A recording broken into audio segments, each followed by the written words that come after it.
Այսօրվա աշխարհը նման է մի հսկայական շախմատային տախտակի, որտեղ խաղաքարերը այլևս չեն սպասում իրենց հերթին, իսկ գրոհի կանոնները փոխվում են հենց ընթացքում։ Մենք թևակողել ենք մի ժամանակաշրջան, երբ թշնամիները դառնում են գործիքներ, իսկ վաղեմի դաշնակիցները թիրախներ։ Բարև ձեզ, Փաստինֆոյի եթերում տողատակում հաղորդաշարն է։ Օջալանը հայտարարել է Թուրքիայի առաջնորդությամբ մեծ միության անհրաժեշտության մասին Իրանի թուրքախոս ատրպատականցիների մասնակցությամբ։ Թուրքիայի խորհրդարանը հրապարակել է Քրդստանի բանվորական կուսակցության առաջնորդ Աբդուլլա Օջալանի հետ պատգամավորների հանդիպման ամբողջական սղագիրը, որը տեղի է ունեցել անցյալ տարվա նոյեմբերի 24-ին Իմրալի կղզում։ Փաստաթուղթը զետեղված է Թուրքիայի ազգային մեծ ժողովի պաշտոնական կայքում։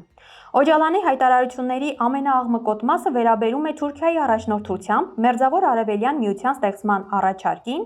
Սիրիայի, Իրաքի եւ Իրանի մասնակցությամբ։ Նա առանձնահատուկ ուշադրություն է դարձրել Իրանի թուրքախոս ատրպատականցիների դերին, հայտարարելով, որ տարածաշրջանի ապագա ինտեգրացիոն մոդելի շրջանակներում նրանք ավելի կարևոր նշանակություն ունեն, քան քրդերը։ Մեջբերում եմ։ Իրանական ադրբեջանցիների ներգրավմամբ հնարավոր է ձևավորել Մերձավոր Արևելյան միություն Անկարա կենտրոնով, հայտարարել է Օջալանը, հավելելով, որ այսօր ինքը Թուրքիան դիտարկում է որպես սեփական պետություն։ Այս հայտարարությունը պատահական չէ եւ արտացոլում է Թուրքիայի հետ աշխարհաքաղաքական նկրտումները։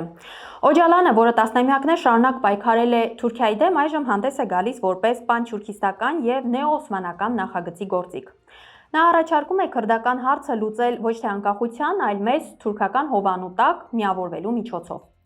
Օջալանի շեշտադրումը իրանական ադրբեջանցիների, ճակերտավոր իրանական ադրբեջանցիների վրա ուղղակի հարված է Իրանի տարածքային ամբողջականությանը։ Նախ Իրանի հյուսիսային նահանգներում, արևելյան եւ արևմտյան ատրպատականում բնակվում են միլիոնավոր թուրքախոսներ։ Օջալանի հայտարարությունը խթանում է պանթյուրքիստական անջատողականությունը։ Պատմականորեն հենց Իրանի հյուսիս-արևմուտքում քրդերի եւ թուրքախոսների միջև եղել են հողային վեճեր։ Օջալանի առաջարկած մոդելը փորձում է ճակերտավոր հեշտացնել այս երկու էթնոսներին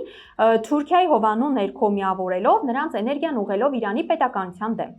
Սա կարող է հանգեցնել Իրանի ներսում զինված բախումների կամ ապստամբությունների։ Այս նախագիծը լիովին համահունչ է Ալիևի եւ Էրդողանի մեկ ազգ երկու պետություն հայեցակարգին, որն այժմ փորձում է ներառել նաեւ հարավային Ադրբեջանը, այսինքն Իրանի հյուսիսը։ Եթե Իրանի թուրքախոսները դառնան Թուրքիայի ազդեցության գործակալներ, Իրանը կկորցնի իր հյուսիսային սահմանների վերահսկողությունը,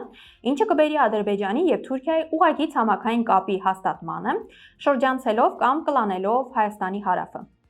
Օջալանի հայտարարությունը փաստաթի քաղաքական մանիֆեստ է, որտեղ նա քրդական բանվորական շարժումը վերածում է Թուրքիայի փափուկ ուժի։ Թիրախում Իրանն է, իսկ գործիքը էթնիկ անջատողականությունը, ինչը Հայաստանի համար վտանգավոր է այնքանով, որ մեր տարածաշրջանը փաստացի վերածվում է պանթյուրքիստական էքսպանսիայի բաց դաշտի։ Իսրայելն էլ իր հերթին Հունաստանը նախապատրաստում է ընդդեմ Թուրքիայի։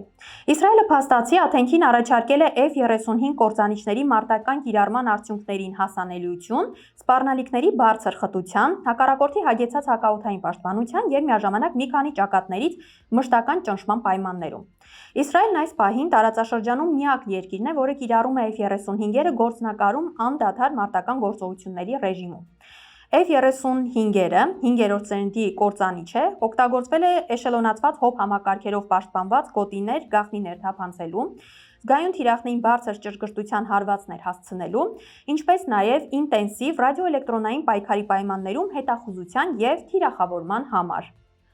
Այս տեղեկատվությունը վկայում է տարածաշրջանում նոր ռազմական առանցքի վերջնական ձևավորման մասին։ Ահա թե ինչ է թաքնված այս լուրի հետևում։ Տարիներ շարունակ Թուրքիան փորձում էր ձեռք բերել F-35-երը, սակայն ռուսական S-400 համակարգերի գնման պատճառով դուրս մնաց այդ ծրագրից։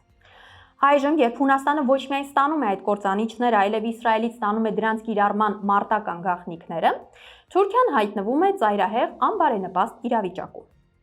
Իսրայելը սովորաբար իր ամենաթանկարժեք մարտական փորձը փոխանցում է միայն ամենամոտ դաշնակիցներին։ Այս քայլով Թել Ավիվը բացահայտ ցույց է տալիս, որ Թուրքիան այլևս գործընկեր չէ, այլ ռազմավարական հակառակորդ։ Սա պատասխանն է Էրդողանի հակաիսրայելական հռետորաբանությանը եւ Համասին սատարելուն։ Սա էներգետիկ եւ տարածքային պայքար է միջերկրական ծովի գազային պաշարների համար։ Թուրքիայի երկնագույն հայրենիք հայեցակարգը, որով Անկարան հավակնում է Հունաստանի և Կիպրոսի ջրային տարածքներին, այժմ բախվում է մի կոալիցիայի, որն ունի իսրայելական բարձր տեխնոլոգիական և մարտական թիկունք։ Զգալով, որ Հունաստանը տեխնոլոգիական առավելություն է ստանում, Թուրքիան կարող է գնալ կանխարգելիչ սադրանքների, քանի դեռ Հունաստանը լիովին չի տիրապետել F-35-երի հզորությանը։ Սա ուղղակիորեն փոխում է ուժերի հարաբերակցությունը մեր տարածաշրջանի հարևանությամբ։ Հանրապետականները վախենում են կորցնել մեծամասնությունը Թրամփի զանգվածային արտաքսումների պատճառով, հայտնում են Politico-ն։ ԱՄՆ նախագահ Դոնալդ Թրամփի ներգաղթյալների զանգվածային արտաքսման արշավը տագնապ է առաջացրել հանրապետական կուսակցության օրենսդիր և ռազմավարական շրջանակներում սպասվող միջանկյալ ընտրություններից առաջ։ Նրանք մտահոգված են, որ միգրանտների ձերբակալման հաճախակի գործողությունները և բախումները ցուցարարների հետ կարող են խարխլել իրենց փխրուն մեծամասնությունը ներկայացուցիչների պալատում։ Պարբերականի իրականացրած հարցումը հաստատում է այս մտավախությունները։ Ամերիկացիների գրեթե կեսը, 49% արշավը համարում է չափազանց ագրեսիվ։ Միևնույն ժամանակ, ամերիկացիներն ընդհանուր առմամբ նախապատվությունը տալիս են ավելի ընտրողական մոտեցմանը։ 30%-ը կարծում է, որ առաջներդ պետք է արտաքսվեն ծանր հանցագործություններ կատարած ներգաղթյալները, իսկ 21%-ը միայն առանձնապես վտանգավոր հանցագործները։ Լուրի տողատակում բացահայտվում է ԱՄՆ ներքաղաքական կյանքի ամենացավոտ խնդիրներից մեկը՝ գաղափարախոսության և ընտրական շահերի բախումը։ Ահա թե ինչ է թաքնված այս թվերի հետևում։ Եթե Թրամփի արտաքսումների ծրագիրը հանգեցնի մասշտաբային բողոքի ցույցերի կամ իրավական քաոսի ԱՄՆ-ի ներսում, նախագահի ուշադրությունը կենտրոնանալու է երկրի ներսում կարգուկանոն հաստատելու վրա։ Սա նշանակում է, որ ԱՄՆ-ն կարող է դառնալ ավելի ինքնամփոփ։ Արտաքին խաղացողները՝ Ռուսաստանը, Չինաստանը, Իրանը, կարող են օգտվել այդ պահից իրենց տարածաշրջանային հարցերը լուծելու համար, քանի դեռ Վաշինգտոնը զբաղված է սեփական փողոցներով։ Բացի այդ, մասսայական արտաքսումները առաջին հերթին հարվածում են Մեքսիկային և Կենտրոնական Ամերիկայի երկրներին։ Եթե ԱՄՆ-ն սկսի հազարավոր մարդկանց բռնի ուժով հետ ուղարկել, այդ երկրները կարող են դադարեցնել համագործակցությունը ԱՄՆ-ի հետ այլ կարևոր հարցերում, օրինակ թմրամիջոցների դեմ պայքարում կամ անվտանգության ոլորտում։ Սա կարող է թուլացնել ԱՄՆ-ի ազդեցությունը սեփական հետնաբեմում։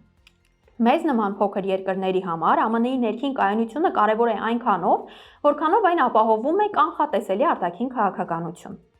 Եթե ԱՄՆ-ն ընկնի ներքին պառակտման մեջ, մեր տարածաշրջանում կարող է առաջանալ անվտանգության վակուում, որը անշուշտ կփորձեն լրացնել Թուրքիան կամ Ադրբեջանը, օգտվելով այն հանգամանքից, որ Վաշինգտոնը չափազանց զբաղված է իր ներքին հրդեհները հանգցնելով։ Իրանի շուրջ իրավիճակը շիկանում է, բայց ել ավելի է շիկանում Թուրքիայի քաղաքական շրջանակներում։ Թուրքական էլիտաները բաժանվել են երկու ճամբարի, վիճելով, թե որտեղ դնել ստորակետը, օգնել չի կարելի սպասել նախադասության մեջ, երբ խոսքը վերաբերվում են հարևան Իրանին։ Չնայած Իրանի հնարավոր մասնատման դեպքում Թուրքիայի համար թվյացյալ քաղցր պատառներին, օրինակ Հյուսիսային Իրանի թյուրքալեզու բնակչության տեսքով, սթափ փորձագետները լավ գիտակցում են հաջորդ հերթում հենց Թուրքիան է լինելու։ Այստեղից էլ գալիս է թուրք պաշտոնյաների կատաղի էներգիան, փորձելով հաշտեցնել ԱՄՆ-ին ու Իսրայելին կամ գոնե կանխելու սպանդը։ Թուրքերի համար սա կյանքի ու մահվան հարց է։ Միևնույն ժամանակ սպասումները, թե Իրանի անհետացմամբ Մերձավոր Արևելքում խաղաղություն կտիրի, դատապարտված են ձախողման։ Պարզապես խաղադաշտում կփոխվեն խաղացողները։ Մերձավոր Արևելքն այն որջն է, որտեղ երկու արջ չեն տեղավորվի։ Իսրայել-Իրան գլխավոր ճակատամարտի ցուցանակը կփոխվի Իսրայել-Թուրքիա ցուցանակով, իսկ այդ մարտիկների թիկունքում կքանդվի աշխարհի կեսը՝ ԱՄՆ-ից ու Չինաստանից մինչև Բրիտանիա ու Եվրոպա։ Այս լուրը բացահայտում է Թուրքիայի էկզիստենցիալ վախը։ Իրանի դուրս մղումով Թուրքիան դառնում է Իսրայելի միակ և գլխավոր մրցակիցը տարածաշրջանում։ Այդ դեպքում Արևմուտքի, հատկապես ԱՄՆ-ի համար Թուրքիան այլևս պետք չի լինի որպես հակակշիռ Իրանին և կդառնա պարզապես թիրախ, որը խանգարում է Իսրայելի լիակատար գերիշխանությանը։ Թուրքիան իրեն ներկայացնում է որպես կամուրջ Արևելքի և Արևմուտքի միջև, բայց մեծ պատերազմների ժամանակ կամուրջները առաջինն են պայթեցվում։ Տեքստը զգուշացնում է, որ Թուրքիայի աշխարհագրությունը կարող է նրան դարձնել ոչ թե հարուստ միջնորդ, այլ հիմնական ռազմական թաթերաբեմ։ Եթե Թուրքիան իրոք զգում է, որ Իրանի անկումը նշանակում է սեփական մահը 60 րոպե անց, ապա Թուրքիան կարող է դառնալ Իրանի ակամա դաշնակիցը։ Սա նշանակում է, որ մեր տարածաշրջանում ուժերի դասավորությունը կարող է կտրուկ փոխվել, Ադրբեջանը կարող է մնալ մենակ Իրանի դեմ, եթե Թուրքիան որոշի փրկել Իրանը սեփական կաշին փրկելու համար։ Ադրբեջանի ողջ ռազմավարությունը վերջին տարիներին հիմնված էր թուրքական անվերապահ աջակցության վրա։ Եթե Անկարան սկսի խաղեր տալ Թեհրանի հետ, Ադրբեջանը կկորցնի իր գլխավոր հենարանը։ Սա կստիպի Ալիևին դառնալ ավելի զգուշավոր եւ հավասարակշռող։ Նա ստիպված կլինի ավելի շատ հույսը դնել Իսրայելի վրա, որպես Իրանին հակակշռող միակ լուրջ ուժի, ինչն էլ ավելի կզայրեցնի Թեհրանին։ Իրանը բազմիցս հայտարարել է, որ Հայաստանի հետ սահմանի փոփոխությունը իր համար կարմիր գիծ է։ Եթե Թուրքիան որոշի չսրել հարաբերությունները Իրանի հետ, ապա նա կդադարի ճնշում գործադրել այսպես կոչված Զանգեզուրի միջանցքի հարցում։ Առանց թուրքական ակտիվ աջակցության Ադրբեջանը դժվար թե համարձակվի ուժային ճանապարհով բացել միջանցքը, քանի որ դա կնշանակի ուղղակի պատերազմ Իրանի դեմ, առանց թիկունքի։ Եթե թուրք-ադրբեջանական տանդեմը ճաքեր տա, Ադրբեջանը ստիպված կլինի նորից ուժեղացնել կապերը Մոսկվայի հետ, փնտրելով անվտանգության նոր երաշխիքներ Իրանի դեմ։ Սա կարող է հանգեցնել տարածաշրջանում Ռուսաստանի ազդեցության կտրուկ մեծացմանը, քանի որ եւ Բաքուն եւ Երևանը հայացքները կուղեն դեպի Մոսկվա, որպես միակ միջնորդի։ Սակայն սա նաեւ նշանակում է, որ տարածաշրջանը կարող է փակվել 3 կայսրությունների՝ Ռուսաստան, Թուրքիա եւ Իրան տիրույթում, որտեղ փոքր երկրների ձայնը լսելի է միայն այնքանով, որքանով այն համընկնում է մեծերի շահերի հետ։ Օրերս հայտնի դարձավ Չինաստանի արտակարգ իրավիճակների նախարարության ղեկավար Վան Սյանսի ձերբակալման մասին։ Պաշտոնապես ձերբակալության պատճառները չեն բացահայտվում, գերատեսչությունը միայն հայտնում է կարգապահության եւ օրենքի լուրջ խախտումների վերաբերյալ հետաքննության մասին, ինչը չինական պրակտիկայում սովորաբար նշանակում է կոռուպցիա։ Վերջերս Չինաստանի ազգային ազատագրական բանակի բարձրագույն հնարմանատարությունից եւս անձինք պաշտոնանկ արվեցին։ Պաշտոնական հայտարարություններում ասվում է, որ պաշտոնակությունները կապված են կոռուպցիայի եւ կարգապահական խախտումների հետ։ Փորձագետներն ու լրատվամիջոցները, սակայն, նման զտումները կապում են բանակի եւ բոլոր ուժային կառույցների նկատմամբ վերահսկողությունն ուժեղացնելու Սի Ցզինպինի ցանկության հետ։ Այնինչ այսօր տեղի է ունենում Չինաստանում, տողատակում պարզապես կոռուպցիայի դեմ պայքար չէ։ Սա իշխանության ուղղահայացի վերջնական ստեղծումն է պատերազմի կամ լուրջ ճգնաժամի նախաշեմին։ Ահա թե ինչ է թաքնված այս գործընթացի հետևում։ Պաշտոնանկ արված հրամանատարները հին դպրոցի գեներալներ էին, ովքեր ունեին սեփական հեղինակությունը բանակում։ Նրանց հեռացնելով Սի Ցզինպինը մաքրում է դաշտը այն մարդկանցից, ովքեր կարող էին ներքին դիմադրություն ցույց տալ Կրեմլի կամ Թայվանի հարցում նրա ծայրահեղ որոշումներին։ Այժմ կենտրոնական ռազմական խորհրդում մնացել է միայն ստուգողը, կարգապահության հարցերով պատասխանատու, ինչը նշանակում է, որ բանակը վերածվում է կուսակցական հնազանդ գործիքի։ Սի Ցզինպինը ցույց է տալիս, որ ինքը լիովին տիրապետում է իրավիճակին եւ չի վախենում հարվածել անգամ ամենաբարձրաստիճան պաշտոնյաներին։ Սա նաեւ պատասխան է ԱՄՆ-ին։ Չինաստանը պատրաստվում է երկարատև դիմադրության եւ ներսից մաքրում է բոլոր թույլ օղակները։ Չինաստանում տեղի է ունենում իշխանության կոնսոլիդացիայի վերջնական փուլը։ Սա նախանշում է, որ Պեկինը մտնում է ավելի ագրեսիվ արտաքին քաղաքականության շրջան, որտեղ ներքին հակակշիռներ այլևս գոյություն չունեն։ Այսօրվա համար պատրաստել էինք այսքանը։ Fast-Info-ի հաղորդումներին արագ հասանելիություն ունենալու համար կարող եք բաժանորդագրվել YouTube-յան մեր ալիքին։ Մնացեք մեզ հետ։